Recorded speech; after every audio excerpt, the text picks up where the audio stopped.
Let's get more on this now from Jonathan Katz from the Washington-based think tank, the German Marshall Fund of the United States. Jonathan, I know you specialize in relations between the US and Turkey. Does this look to you like a victory?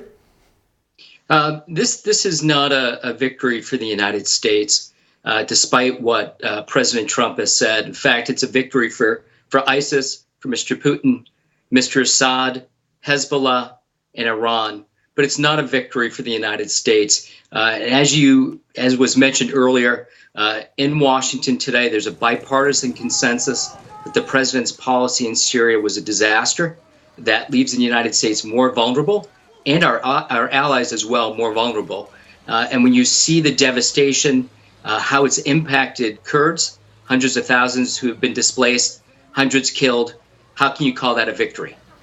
You do hear President Trump's critics, of course, saying this is him perhaps again claiming credit for providing an answer to a problem he created. I suppose he has a point, though, doesn't he, that the disengagement from this area, in fact, began under President Obama. You know, drawing red lines he never backed up. I don't think that's what's at stake here right now.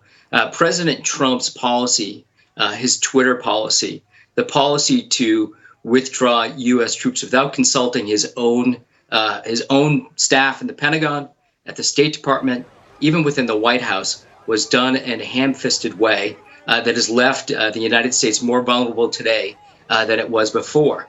And you see this already, where U.S. troops are suggested to be going to Iraq. The Iraqi government today, their military said that U.S. troops are not welcome. So this wasn't well thought out, and I think we haven't really figured out what comes next in this conflict. And I think it leaves both Syria, the Syrian people who are there that have suffered under a war in a very difficult position.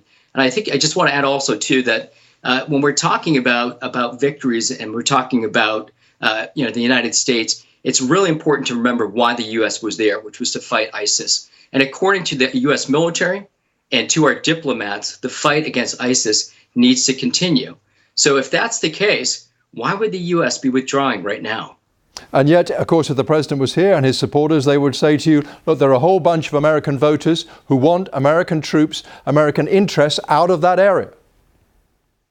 What I think, and frankly, if you heard Fox News and other allies of the president over the last week, you really saw a huge pushback amongst Republicans. In fact, a resolution was introduced by the head of the Senate, Mitch McConnell. There was a bipartisan vote in Congress and the House. I think those people, the members of Congress, really know exactly what the people in those districts want. I think President Trump, I think in this case, may have been trying to change some of the audience away from the impeachment inquiry to this conflict. And unfortunately, there are consequences for U.S. national security. Jonathan Katz, very interesting to talk to you. Thank you very much. Thank you.